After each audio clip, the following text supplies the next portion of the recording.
This message comes from Stars with Amadeus. Starring Will Sharp and Paul Bettany comes the new Stars original series, Amadeus. Experience a tale of genius, jealousy, and rivalry. Amadeus. Series premieres May 8th, only on Stars and the Stars app.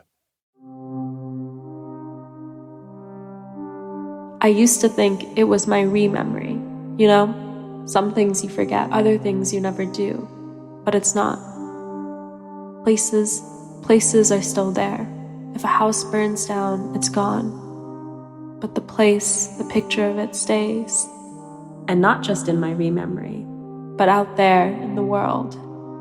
What I remember is a picture floating around out there, outside my head. I mean, even if I don't think it, even if I die, the picture of what I did or knew or saw is still out there. Toni Morrison, Beloved.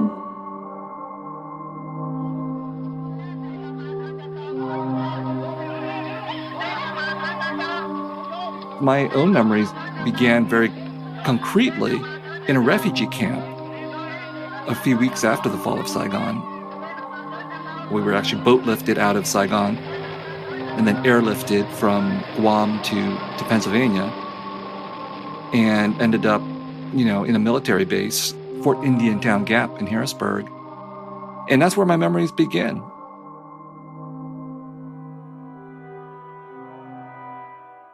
Viet Thanh Nguyen was 4 years old when his family escaped from the Vietnam War, boat-lifted out of Vietnam, then airlifted to a new life in the United States. The war fundamentally defined his life, even though his memories of it are hazy. Before the end of the war, all I remember, because I was 4 years old, are just these fragmentary images, which I don't even know whether they really happened. For example, being on a boat and seeing sailors shooting at a smaller boat approaching us. My brother, who was 7 years older, said, never happened. So I have to trust that his memory is right and my memory is wrong. He has to trust it, even though what his brother says contradicts Viet's own memories. And that tension has animated his writing. I'm a professor, a scholar, and a writer of fiction and nonfiction, probably best known for my novel, The Sympathizer, which won the Pulitzer Prize for Fiction in 2016, as well as its sequel, The Committed, a collection of short stories called The Refugees, and a nonfiction book called Nothing Ever Dies, Vietnam and the Memory of War. Viet also calls himself a scholar of memory, someone who studies how we remember events of the past, both as people and as nations, and how those memories affect how we face the future. And no narratives are more contested than those of war. The UN's Refugee Agency estimates over 3 million people have already been internally displaced in Iran, an additional million in Lebanon. Today, the world is watching as the U.S. and Iran attempt to broker a peace deal after tensions erupted into a U.S.-Israeli war against Iran. A preliminary assessment by the Pentagon has determined the U.S. is at fault for a missile strike on a school in Iran on the first day of the war. The conflict has claimed the lives of thousands and shut down the Strait of Hormuz, creating a supply choke point that's caused oil prices to skyrocket. The war in Iran has caused the biggest disruption to oil supplies in history. It also resulted in another conflict between Israel and Lebanon. The further we go, the more destruction from Israeli air and drone strikes we see. That is currently under a shaky ceasefire. How do you end a war when one of the warring parties shows no interest in ending it? And there's no end in sight for the war in Ukraine, which is ongoing after 4 years of fighting. I'm talking about the war in Ukraine and about the Kremlin's consistent position that victory is inevitable, that it can keep throwing men and money at the fight, that Russia is in it for as long as it takes. Depending on where you are in the world and where you're getting news about a war, you're very likely getting a different narrative, sometimes a polar opposite narrative, than someone else, somewhere else, about the very same conflict. And these differing narratives influence how that war will be perceived now and later on. Unlike any moment happening in real time, details are left out, context is missing, and what you think to be true may not be what's actually happening. All of this simplifies our memories of what happened, and Viet wants us not only to recognize that, but to challenge those memories. Because nothing, especially war, is that simple. I'm Rand Abdel Fattah.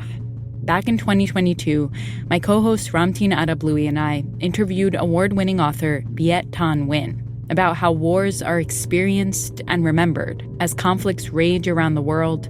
I've been thinking about that conversation a lot. So this week on the show, we're going to revisit it and dig deep into how the memory of war can shape the future. Stay with us. Hi, my name is Lindsay, and I'm originally from Ogden, Utah. Throughline kept me company on the road from Ogden to my new home in Greenville, South Carolina, and I wanted to say thanks. You're listening to Throughline from NPR. This message comes from 1-800-Flowers. She does a lot for your family. Mother's Day is your chance to show her you see it with a gift from a brand trusted for generations to help people get the moment right. With double blooms from 1-800-Flowers, buy 1 dozen roses and get another dozen for free. It's a bigger gesture backed by 50 years of experience delivering fresh flowers so you can feel confident sending something that lands. Show up for her with double blooms at 1-800-Flowers.com/NPR. This message comes from Babbel. Babbel's conversation-based language technique teaches you useful words and phrases to get you speaking quickly about the things you actually talk about in the real world, with lessons handcrafted by over 200 language experts and voiced by real native speakers. Start speaking with Babbel today. Get up to 55% off your Babbel subscription right now at babbel.com/NPR. Spelled BABBEL.com/NPR. Rules and restrictions may apply. This message comes from LinkedIn ads. Ever invest in something that seemed incredible at first but didn't live up to the hype? For marketers, that's impressions. When ads don't create revenue, that's a tough conversation with the CFO. Instead, invest in results your CFO will love. LinkedIn ads generates the highest ROAS of all major ad networks. So advertise on LinkedIn. Spend $250 and get a $250 credit. Just go to linkedin.com/NPRpod. Terms and conditions apply. This message comes from the Arbor Day Foundation. For more than half a century, the Arbor Day Foundation and its global network of more than 1 million inspired individuals, businesses, and community leaders have united behind the power of trees to help solve some of the planet's most pressing problems. From Michigan to Madagascar, the Arbor Day Foundation is planting trees at the speed of a changing world in communities and forests across the globe. See how you can do your part at arborday.org/NPR. Hey, Rund here. We want to try something new on the show, and we need your help. Have you ever had a question about something in the news or wondered why something is the way it is? Anything from big geopolitical things like how Russia's Vladimir Putin came to power, to everyday quirky things like how did we end up with so much Tupperware in our cupboards? We already have an episode about both of those, by the way, if you really are wondering. We would love to hear your questions. Send them to us at throughline@npr.org or call 872-588-8805 and leave a voicemail. And if you're open to us giving you a call back, leave your number too. We might feature your idea in an upcoming episode. Thanks. Part 1. In the absence. I know that many of our friends around the world have the impression that the United States is being rash and irresponsible and reckless in Vietnam. I say, on the contrary, that what we are trying to do here is to stop aggression in Southeast Asia, because only by stopping aggression now will we avoid big war later. The U.S. was involved in Vietnam from the 1950s well into the 70s. The conflict passed through the hands of 5 U.S. presidents. What began as U.S. fears of communism spreading to South Vietnam and the rest of Asia soon became what many called a quagmire, a long, drawn-out conflict that had no clear objectives. At the height of the war, over 500,000 American troops were stationed in Vietnam. In the end, the U.S. would suffer more than 58,000 deaths. Vietnam had over 3 million. How many men who listen to me tonight have served their nation in other wars? How very many are not here to listen? The war in Vietnam is not like these other wars, yet Finally, war is always the same.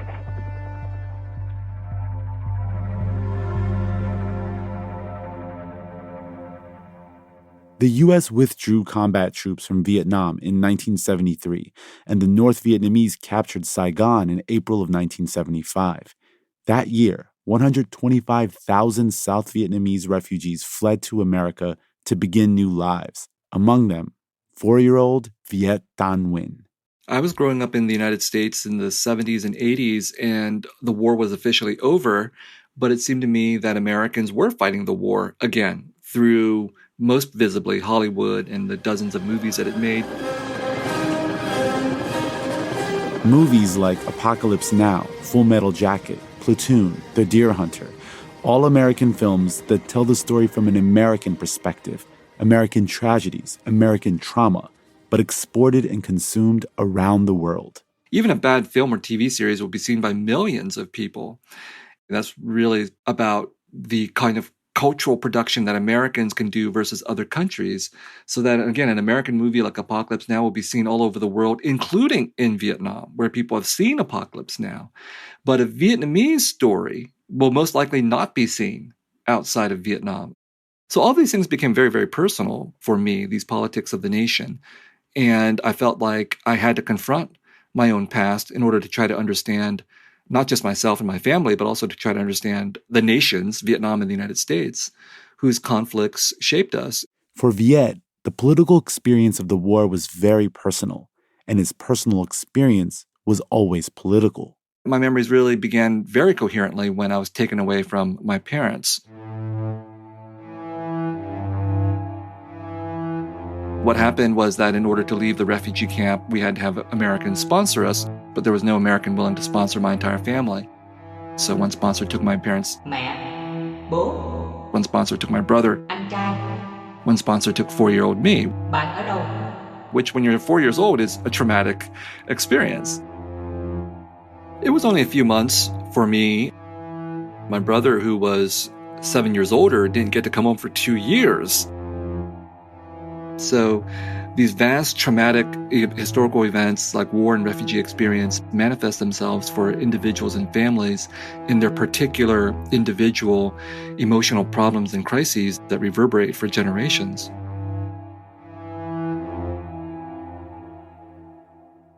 My parents are Palestinian refugees, and we had like a tense relationship with memory. On the one hand, it was like obsessively remembering so that we don't forget kind of like where we came from and things like that and what happened.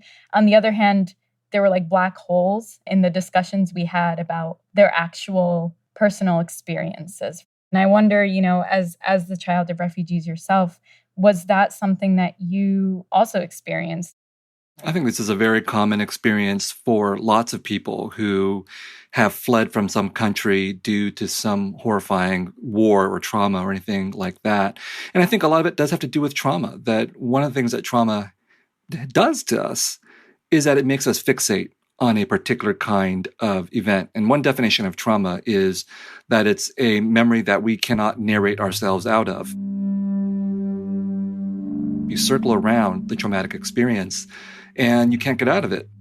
For example, the fall of Saigon, the fact that that event terribly disrupted and damaged my parents' lives and the lives of people of their generation rippled through me. But number one, my parents, like yours, didn't want to tell me everything. And number two, I often felt like I didn't want to ask because maybe they have good reason not to tell me. And what right do I have to try to pry into their own personal shadows and traumas and complications? Maybe they want to forget for good reason, and maybe I should leave them alone. I think in talking to like my own parents, I know that they did see horrific things also, but it was something that they didn't talk about for decades. And it makes me wonder if there's something to the fact that you almost need the distance. You need the physical and the temporal distance from something in order to begin to process it on an individual level and maybe on a collective societal level. I think that is absolutely true, that whether we're individuals or whether we're a part of a collective, when something terrible happens, we need time to recover, to process, to gain perspective on things. And that could be a very, very long time. And so the fact that your parents and mine did not talk about certain things, I think was, at least for me, I knew what the absence was. I didn't know what was in the absence, but I knew there was an absence. The narrative wasn't complete. The same thing was true for the Vietnamese refugee community. This was a community that was dominated by its veterans, that had veterans in military uniforms present during its community celebrations, where we had to sing the South Vietnamese national anthem.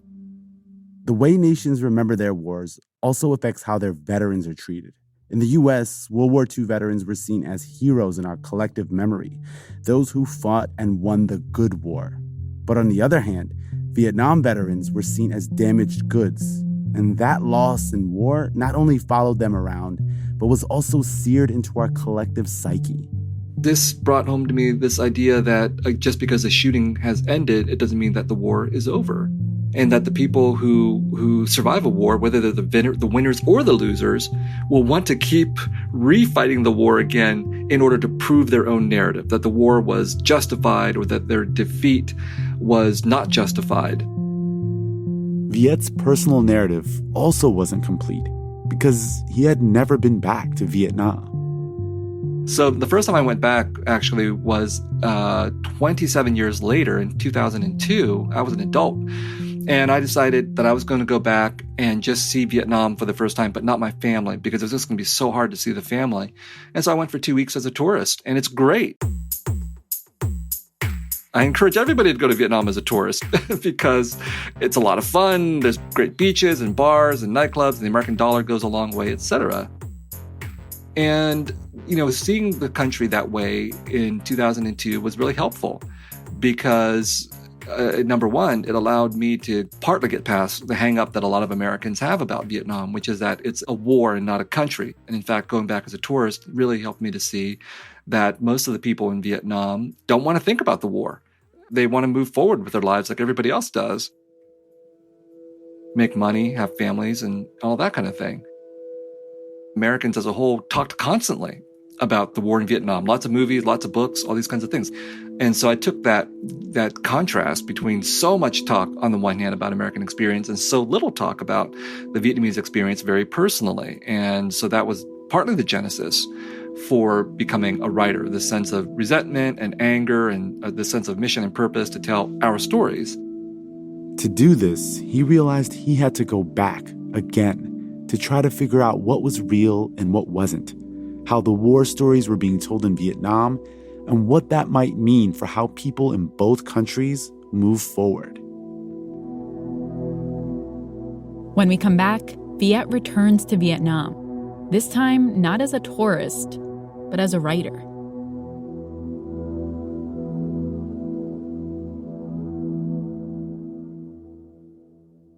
This is Okelo Mukua from Denver, Colorado.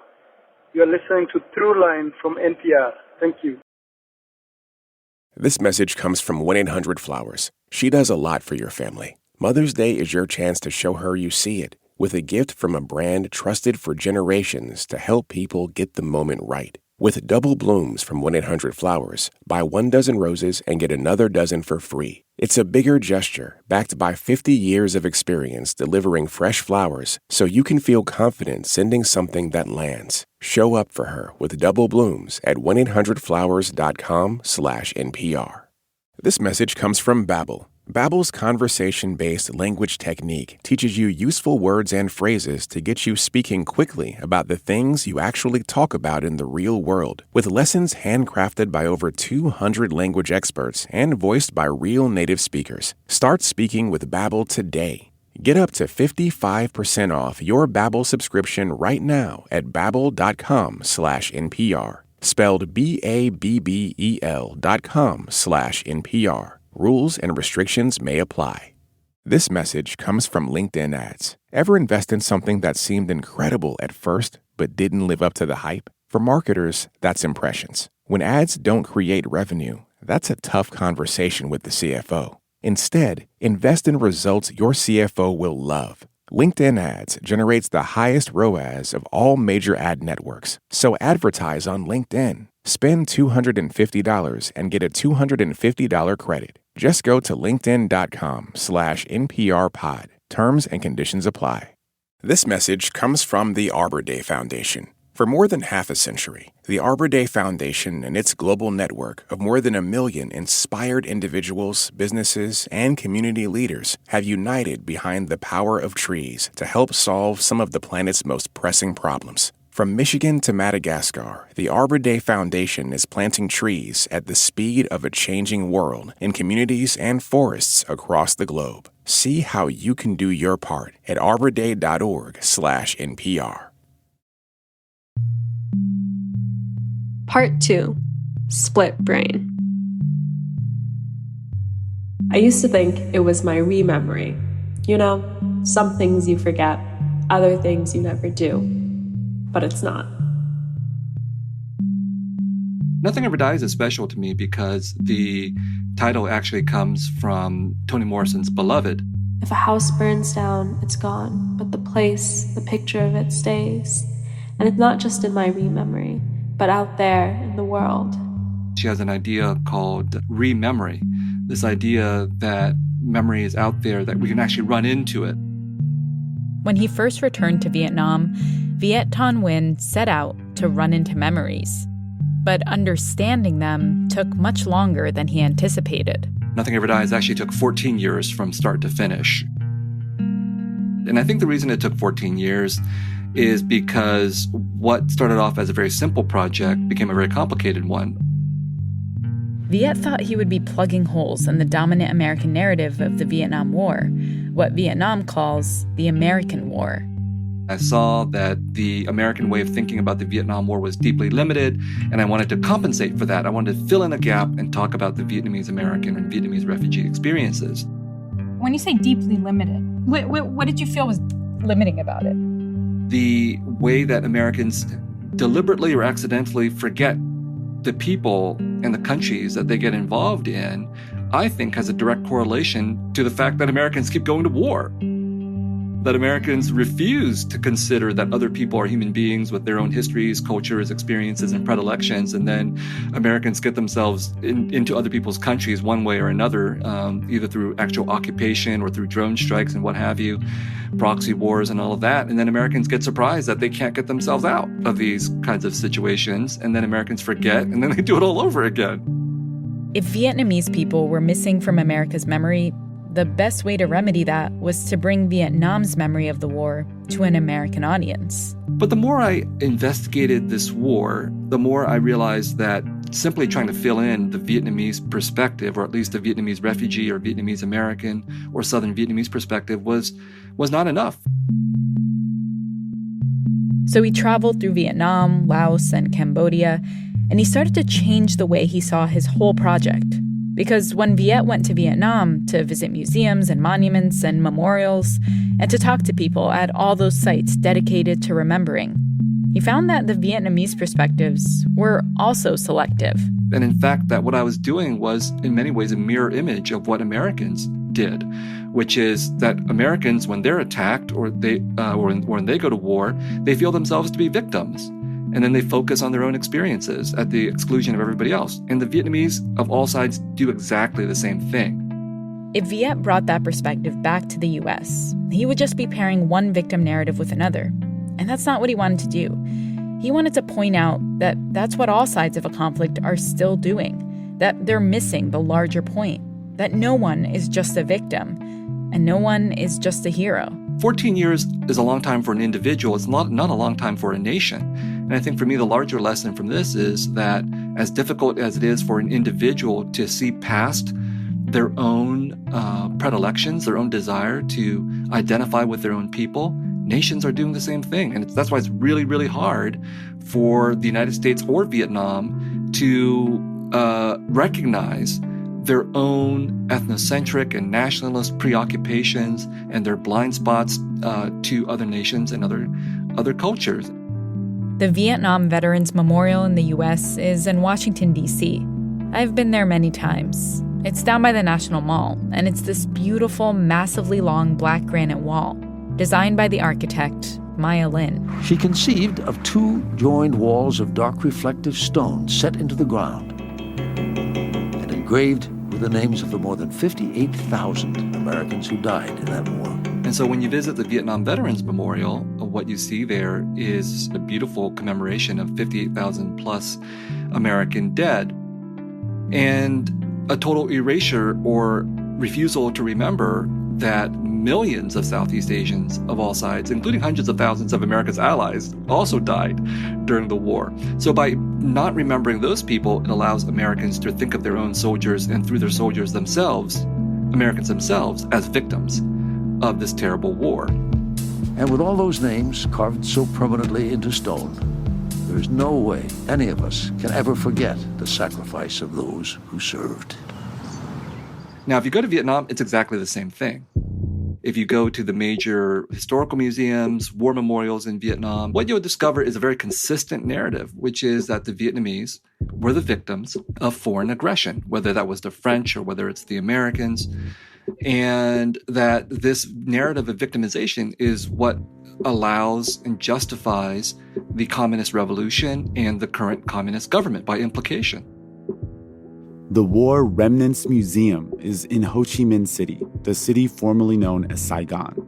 It was originally called the Exhibition House for U.S. and Puppet Crimes, back when it was founded in 1975. But the name was eventually changed as relations improved with the U.S. Over 500,000 people visit the museum each year, most of them tourists. Still, it's criticized for lacking balance in its focus on atrocities committed by the U.S. compared to the North Vietnamese. This bias is also seen in some memorials in other parts of Vietnam, like the Con Son Island prison complex. There you walk through the prison and see statues of Vietnamese people being tortured by Americans, whether it's a depiction of someone locked in a small cell or being beaten with sticks and fists. The message is clear that the Vietnamese were victims of American cruelty. So when Americans go visit these museums, oftentimes they're totally shocked because Americans have existed in their own ecosystem of propaganda that they never realized was propaganda, which is that when Americans think about the war in Vietnam, they think of themselves as the victims. Then they go to Vietnam and see these memorials and museums where they're being depicted as the people who committed atrocities. And for a lot of Americans, it's a complete short-circuiting. They just don't know how to deal with this. You can see this in the museum guest books, where visitors write down reflections of their visits. Half of the Americans who write things down say, this is just communist propaganda. What about all the atrocities that the communists committed? And it's true, the communists did commit atrocities, but so did the Americans. Both of these things can exist at the same time, but in an either-or universe, they don't. And it was painful for me to realize that, because I wanted, I think, when I started writing the book, to see the world in a more simple fashion of Americans doing the wrong thing and Vietnamese doing the right thing, and Americans doing the forgetting and the Vietnamese needing to remember. And then understanding that the Vietnamese of all sides have done very much exactly the same processes of exclusion, forgetting, erasure, self-privileging. That took a while for me to understand. It's a challenging concept, one with huge implications for national identity, both Vietnamese and American. It feels like there's something really powerful about war memory because it has the capacity, on the one hand, to unite a country, right? Because when you have a common enemy, it's somewhat the kind of easiest way to unite people is to say, here's a common enemy. But as we know with the Vietnam War, it was also incredibly divisive, right? For it was almost like our country had a split brain around the Vietnam War, which is not all that different from how we felt about the Iraq War and the war in Afghanistan, right? And it makes sense that in its aftermath, we would also sort of have a split brain where on the one hand, we valorize it. And there's also a deep skepticism about what were we doing there? What do we stand for as a country? And what are our responsibilities in the aftermath? I think that's the reason why is because more often than not, nations are founded on violence, on conquest. And what we see in war is oftentimes experiences that are contradictory to a nation's self-image. The United States, for example, built on notions of democracy, freedom, equality, and so on, but only possible through wars of conquest and colonization that are fundamental to the nation's existence. And so we fight these wars again in memory by narrating them in a way that makes them acceptable to our self-image. So there's no getting around the fact that the United States would not exist without the fractious wars at the beginning without genocide committed against Native peoples, but all that can be re-narrated again and again in American mythology as a war of independence and of freedom and of liberation. And again, I don't think the United States is unique. If I think about Vietnam, I see that happening exactly with the war, with the Vietnam War, in terms of how the victorious Vietnamese have chosen to narrate that war again in memory by erasing all kinds of contradictions to communist ideals. And that goes even back further in time to the founding of modern Vietnam as a nation built on conquest and colonization of other peoples, which the Vietnamese don't want to remember, and instead would prefer to narrate the fact that we were colonized by the Chinese and we fought them off, and therefore we became a free and independent people. So wars are fundamental to nation states, and re-narrating wars are fundamental to nation states as well. Viet calls that re-narration the memory industry. He argues that the way nations remember and re-narrate their pasts isn't random or coincidental. It's intentionally curated. Memorials, monuments, museums, even the keychains and mugs in the gift shop. But all that pales in comparison to Hollywood. It must have been an odd experience, I guess, to have absorbed these cultural reference points as an American, and then to kind of all those years later go and encounter sort of the realities on the ground. And I wonder what you feel about this memory industry, what role it played for you personally, and what kind of role it plays more generally in shaping the narratives we have about these big events that kind of affect us all as a society. In the case of something like Apocalypse Now, for example, I think it's a great work of art. I also think it's racist when it comes to Vietnamese people. Apocalypse Now is a movie about the Vietnam War, directed by Francis Ford Coppola. It was released in 1979. It was nominated for 8 Academy Awards and won 2. Many consider it one of the greatest films ever made. Viet calls it the archetype of a Hollywood fantasy. I love the smell of napalm in the morning.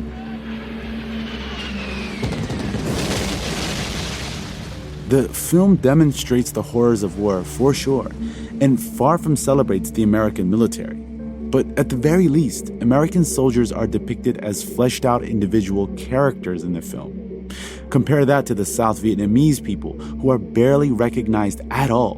In fact, there's only one single line of dialogue spoken by a South Vietnamese person in the entire 2.5-hour film. This soldier is very busy. He wants water. He can drink patty water. Get out of here! Give me that canteen. So that kind of irony and contrast, these inequities in terms of whose stories get circulated, whether as novels or films, or whether as American stories or Vietnamese stories, is very much on my mind. Especially because Viet benefits from the cultural power that his Vietnamese American identity offers. Being an American means that I have a lot of privilege, and I think for a lot of Americans, oftentimes we don't realize how much privilege we have. So, for example, one of the basic privileges as an American is the reality that what Americans think and feel and the kinds of stories that we tell are things that get exported all over the world. And I thought about that a lot because I'm an American writer writing in English. I'm not a Vietnamese writer writing in Vietnamese. And it's made a huge world of difference, literally a world of difference, because my book can be read in 25 or something different languages all over the world. And most Vietnamese writers don't have that kind of opportunity. And it's very much a function of American privilege that I earned or got given to me as a refugee from a war. And so I bring that privilege with me into Vietnam, that I'm Vietnamese there, but I'm also an American. And the Vietnamese there are very clearly aware of all of this.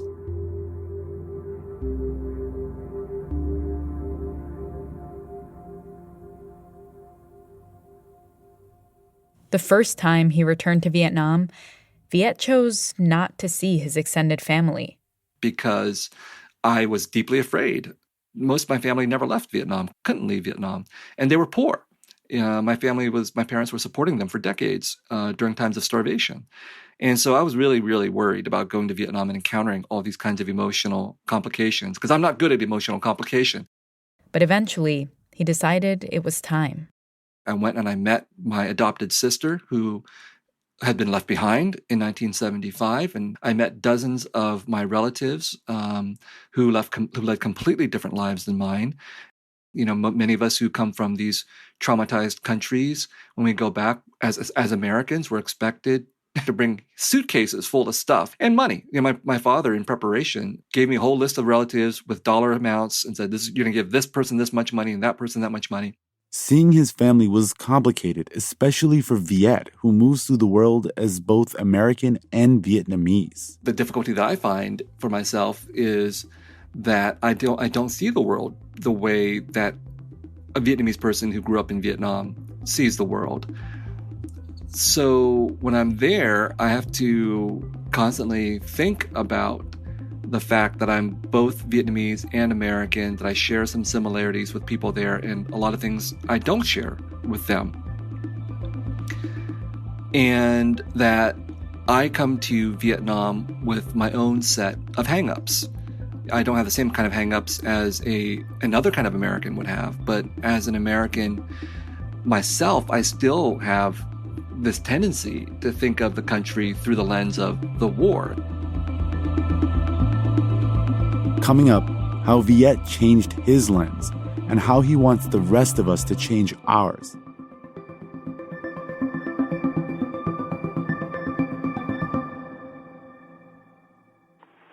Hello, this is Dermot Cease calling from Paris, France, to tell you that you and I are listening to Throughline from NPR. This message comes from 1-800-Flowers.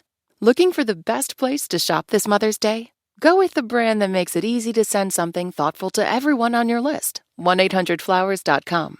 Right now at 1-800-Flowers, order 1 dozen roses and get another dozen free. More flowers mean more smiles, all backed by the quality, attention to detail, and trusted delivery experience that make 1-800-Flowers your top choice to send something beautiful Mom will love. Make Mom's Day at 1-800-Flowers.com/NPR.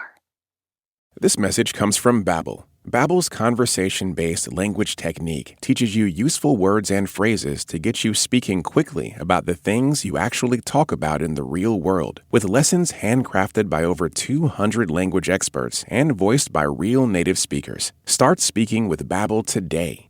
Get up to 55% off your Babbel subscription right now at babbel.com/NPR. Spelled BABBEL.com/NPR. Rules and restrictions may apply.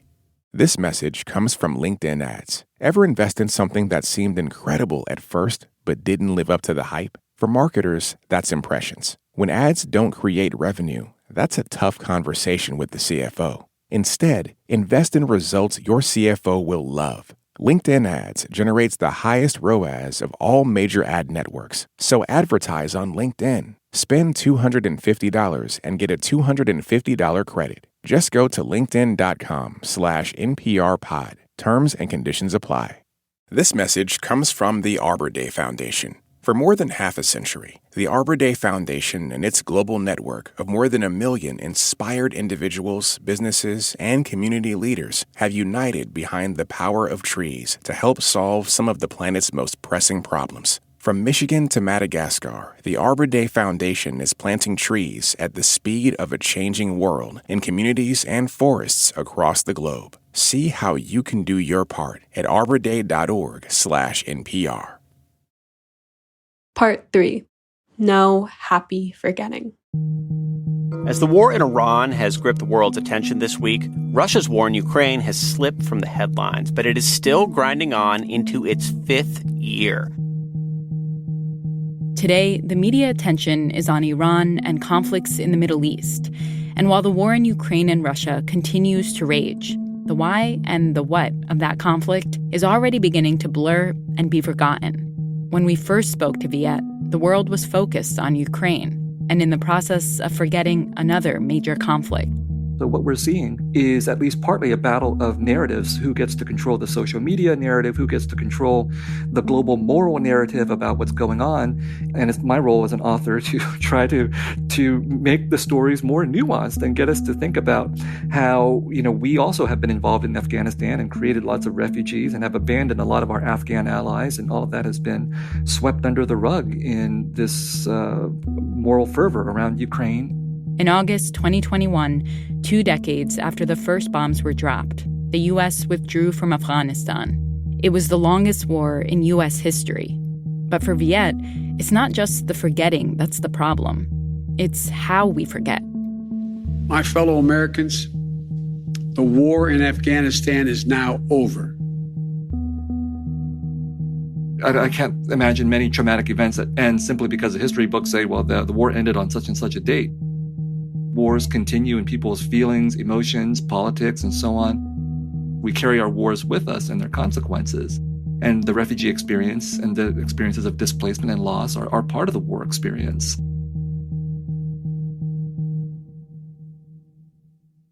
So that leads us to the next question of how do we achieve what the philosopher Paul Ricoeur calls happy forgetting. And he says it's possible to have happy forgetting versus unhappy forgetting, which is what we have now in the United States.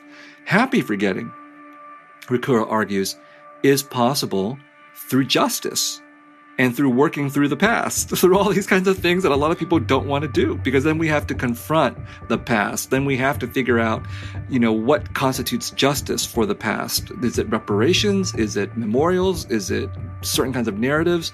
All these things are on the table. And so a happy forgetting is something that we have to work through to get to. You wrote an opinion piece. It was around the U.S. withdrawal from Afghanistan, and you were actually drawing a parallel between the fall of Saigon and the withdrawal from Kabul. And I found it very striking, and I wonder if you can explain sort of what you were thinking in that moment and since that moment.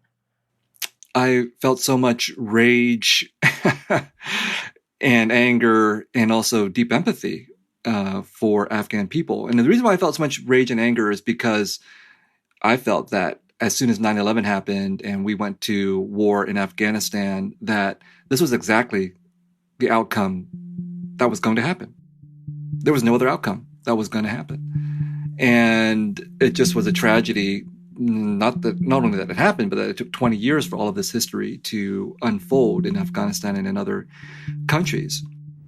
At this hour, American and coalition forces are in the early stages of military operations to disarm Iraq, to free its people, and to defend the world from grave danger.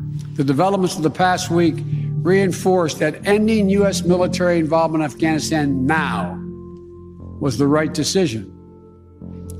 American troops cannot and should not be fighting in a war and dying in a war that Afghan forces are not willing to fight for themselves. And I felt that it's so utterly predictable what the United States will do to other countries and how the United States will absolve itself of what it has done to other countries. And that my experiences as a Vietnamese person coming out of the Vietnam War, deeply skeptical of American idealism, prepared me to think this way. Throughout the day, Chinook helicopters ferried United States Embassy staff to the international airport. It harked back to the images of the ignominious retreat of the U.S. from Vietnam.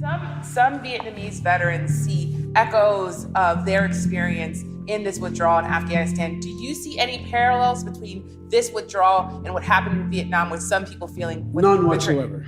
Zero. And so when the fall of Kabul happened, I felt that the United States is responsible. And so that was why it was important in that piece to say, well, we need to rescue them because we bombed them, literally, in the first place and made the country the way that it is. And part of the strange experience for me as an American to feel on a very regular basis is this contradiction between being a refugee from an American war in Vietnam and being a citizen of a United States that is at perpetual war. I think for a lot of people, particularly Americans, who are insulated from war, they think of war as something that happens somewhere else in a very discrete period of time. But anyone who's actually survived a war knows that's not the case.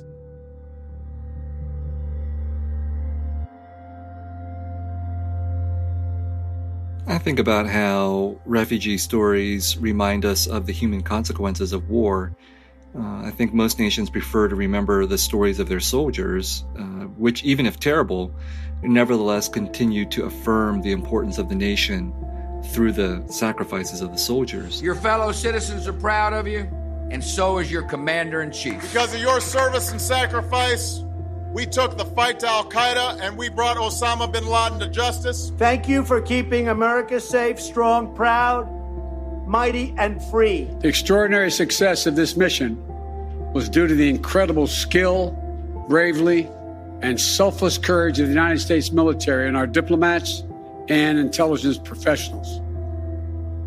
I think that we live in countries that privilege and honor soldiers and look down on refugees, because refugees remind us of how close we ourselves could be to those circumstances if, for some unfortunate reason, we happen to fall victim to war or to climate catastrophe or things like this.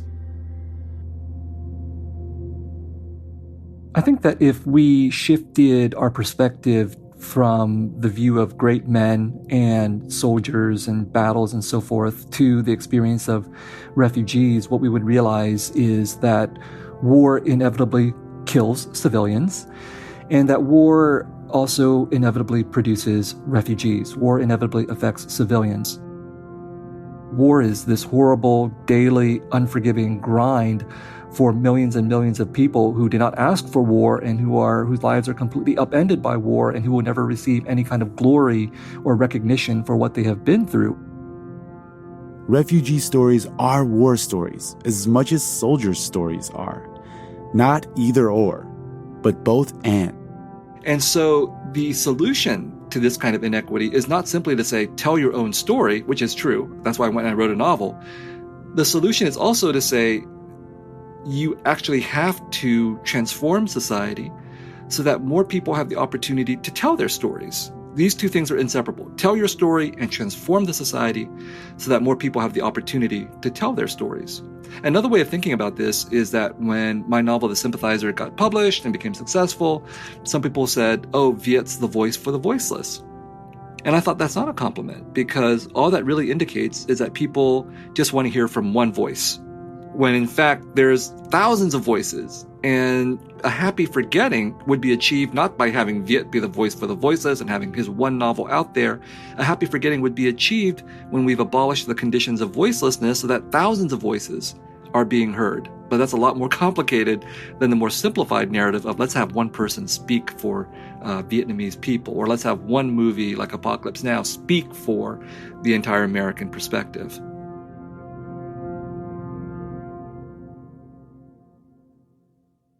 I think it's something that a lot of people would nod along and be like, yeah, that absolutely, right? And it's like on a theoretical level, and some people would be like, honestly, some people would roll their eyes at that, right? So I guess my question is, how do we actually make it so that this is just the way we talk about history? It's not like something where we're like, here's the appendix with all the like extra stories that you need to fill in the gaps, but it actually becomes part of the way we actually think of ourselves and think about our history. My view is, look, where we're at in American society has taken us centuries to get here. Centuries of exploitation and inequity, but also centuries of struggles for freedom and liberation. But I do have this optimism that in 100 to 200 years, we will see a substantial transformation if we struggle for it, if we keep imagining what a different world and a different future looks like. So they forgot her, like an unpleasant dream during a troubling sleep. Occasionally, however, the rustle of a skirt hushes when they wake, and the knuckles brushing a cheek in sleep seem to belong to the sleeper. Sometimes the photograph of a close friend or relative looked at too long shifts, and something more familiar than the dear face itself moves there. They can touch it if they like, but don't, because they know things will never be the same if they do. This is not a story to pass on. I think, again, back to Beloved and Toni Morrison and the final refrain in Beloved as the novel talks about slavery. And that refrain is that this is not a story to pass on, in the sense that this is not something that we want to give to another generation, but also this is not a story that we can avoid or ignore. And so that paradox that she identifies is true here as well. We have to both be able to forget and to remember simultaneously. And how do we do that? For us as individuals, it's one question, but as a nation, it involves trying to figure out some program of justice to achieve that equilibrium of happy forgetting.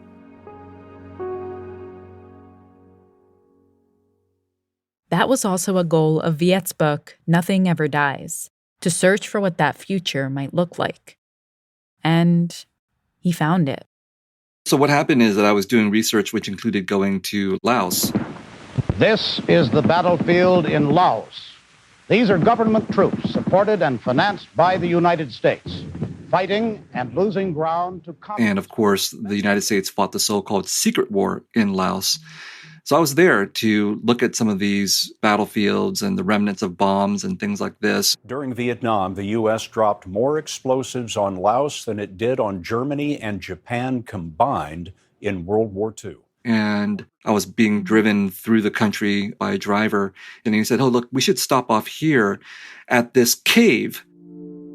So the story is that during the war in Laos, hundreds of people, civilians, took refuge in this deep, deep cave. And then an American rocket was launched, and it went into the cave and killed a whole lot of people.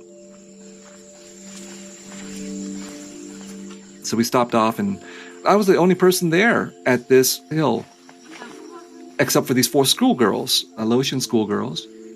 All of us were going hiking up this hill, and I was ahead of them, and they were teenagers, and they were doing what teenage girls do, which is, they were after school, they had their cell phones out, they were giggling and talking and taking photographs and texting.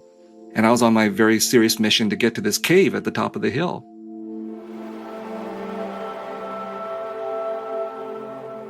So I got into the cave, and I was really struck by what I saw, because there was no blood or bones or anything like that. It was just an empty cave. But I walked into the cave to the moment where the sunlight met the darkness, and I stopped, and I couldn't bring myself to go any further. And this is what I'm going to read. What had it been like with hundreds of people, the noise and the stench, the dimness and the terror? What was in the void now?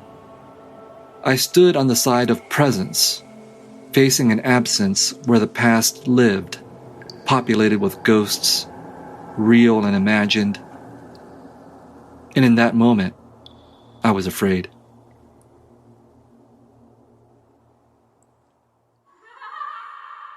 Then I heard the laughter. The girls stood at the cave's mouth, profiles outlined by sunlight, making sure the shadows did not touch even their toes. Turning my back on all that remained unseen behind me, I walked towards their silhouettes.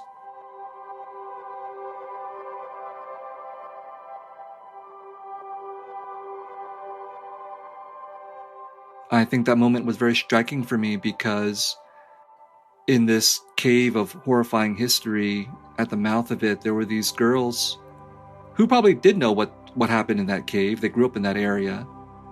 But for them, it was the past. And they were more concerned with whatever it is that 13-year-old girls are concerned with, and rightfully so. And I thought that was actually a moment of hope, that these girls would have a different kind of a future, that they would not have to be shadowed by death and by war, and that they could carve out their own lives, hopefully free in some ways from the past.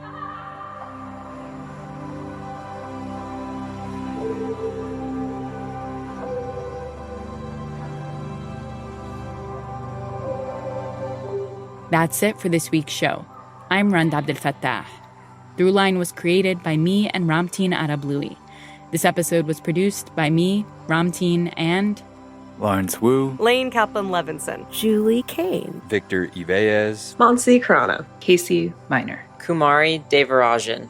Fact-checking for this episode was done by Kevin Vogel. Special thanks to Michael Sullivan, Connor Donovan, Michael Levitt, Courtney Dorning, Mary Louise Kelly, Christina Bowie, Tamara Charney, and Anya Grunman. Thanks also to Johannes Durgi, Liana Simstrom, Julia Redpath, Beth Donovan, Yolanda Sangweni, and Tommy Evans. This episode was mixed by Josh Newell. Music for this episode was composed by Ramteen and his band, Drop Electric, which includes Anya Mizani, Naveed Marvi, Sho Fujiwara. And finally, if you have an idea or liked something you heard on the show, please write us at throughline@npr.org. And if you're open to us giving you a call back, leave your number too. We might feature your idea in an upcoming episode. Also, make sure to follow us on Apple, Spotify, or the NPR app. That way, you'll never miss an episode. Thanks for listening.